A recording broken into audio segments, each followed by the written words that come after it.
Hola, hoy vamos a hablar sobre eclesiología en la vida misionera.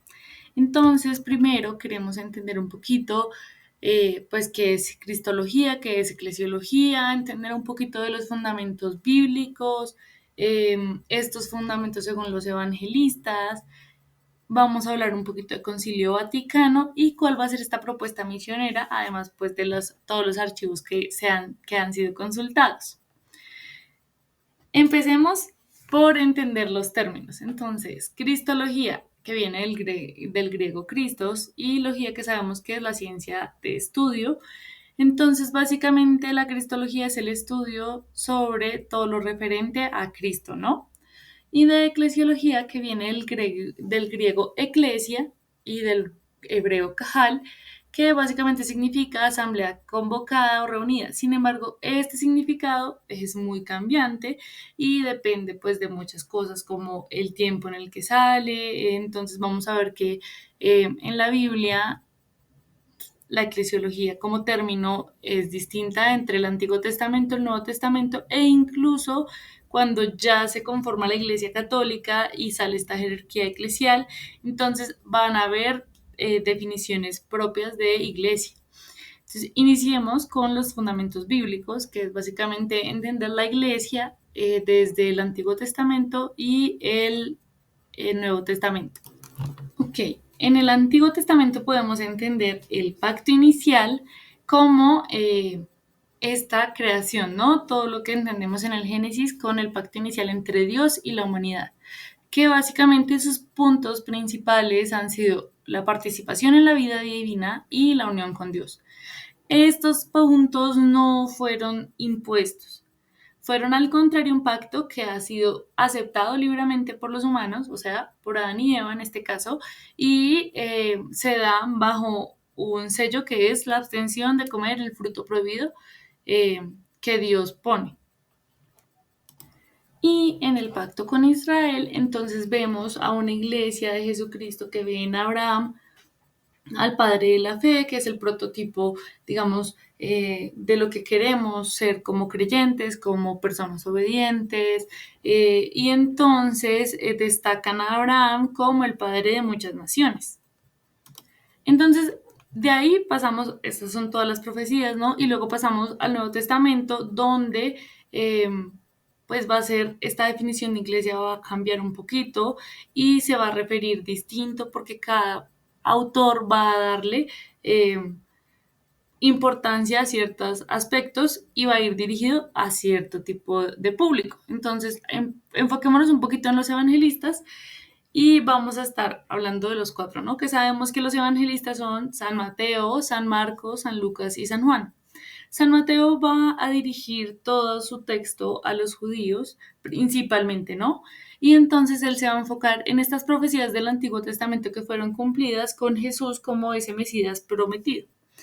Ahora, Marcos da un poco un evangelio más abierto, enfocado como a todo tipo de público, pero es muy conciso y se va a centrar en la acción y en los milagros que tiene Jesús.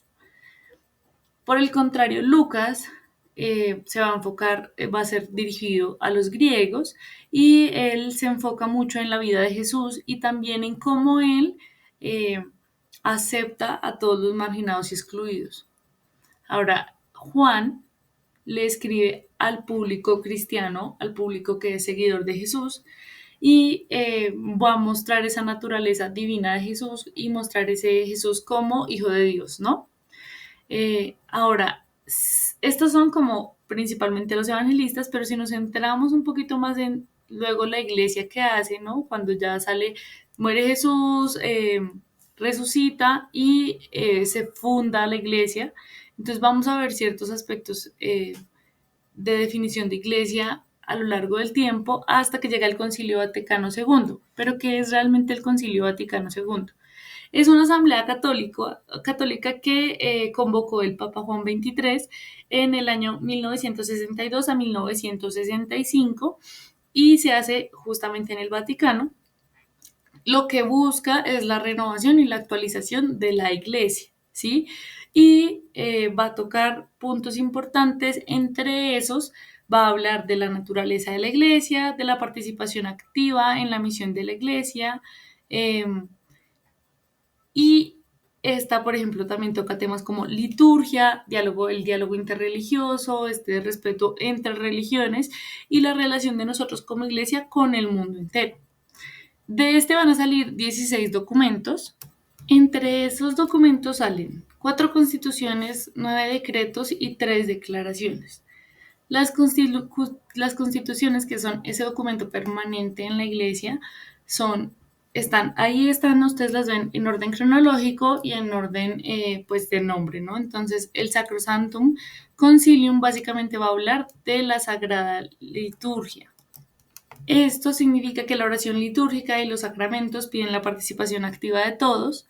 Además va a hablar que en la liturgia Jesucristo mismo obra como sacerdote, unido a todos los bautizados, y el fin esencial de esta reforma es obtener la participación activa de todos. Y que entendiendo que la liturgia es la fuente primera e indispensable donde todos los fieles obtienen un espíritu verdaderamente cristiano. La Constitución insiste sobre el lugar primordial que debe dársele la palabra de Dios, y la Constitución justamente revisó la liturgia de todos los sacramentos. Luego viene el Lumen Gentium, que es luz de las naciones. Y en esta habla que la iglesia es el pueblo de Dios y en el cual todos los cristianos son responsables y solidarios. Entendemos ya a María como madre de la iglesia y nació un deseo de la iglesia misma para renovarse en su misión de salvación. Eh, es importante también entender entonces de ahí al Dei Verbum, que es la revelación divina. Entonces se pasa de un excesivo apegamiento a la palabra material del texto a como un entendimiento más profundo de los hechos y dichos de Dios como portadores de un mensaje de salvación para los hombres. Entonces se propone una interpretación más contextual y no textual de la palabra escrita. Y el Gaudium et Spes, que es la iglesia en el mundo actual, va a hablar de la comunidad cristiana que se reconoce solidaria del género humano y de su historia, y va a querer salvar al hombre en su totalidad. Entonces, va a explicar la iglesia, que la iglesia puede hacer para ayudar a los hombres con 5 problemas urgentes: la familia, la cultura, la vida económico-social, la vida política y la vida internacional. Entendamos un poquito los decretos y las declaraciones por encimita. Entonces, de los decretos entendemos que son 8. El primero habla de los medios de comunicación social, luego también se habla de ecumenismo, de iglesias orientales católicas, la renovación de la vida religiosa, la formación sacerdotal, el oficio pastoral de los obispos, el apostolado de los laicos, que somos nosotros, y la acción misionera de la iglesia. Pero además, en las declaraciones también hablamos de la educación, de la iglesia con las religiones no cristianas y de la libertad que tengo yo para elegir una religión. Entonces, ¿qué proponemos nosotros desde nuestra vida misionera? Primero, entender este texto, porque tuve hambre y ustedes me dieron de comer, tuve sed y me dieron de beber, fui forastero y me dieron alojamiento, necesité ropa y me vistieron, estuve enfermo y me atendieron, estuve en la cárcel y me visitaron. Esto habla de la transformación misionera, que es básicamente mi propuesta como misionera laica que soy, y es: uno, siguiendo al Concilio Vaticano, propiciar espacios de diálogos interreligiosos y promover esta comprensión y respeto mutuo entre las iglesias. 2, vivir el Evangelio como Jesús nos enseñó y llevarlo desde nuestras acciones, mostrarle a todos lo que somos como cristianos.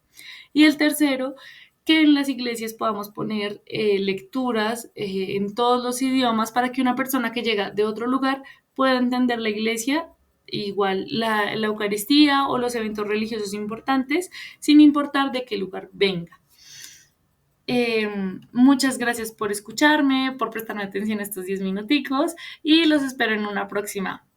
Que tengan una buena noche, que Dios los bendiga.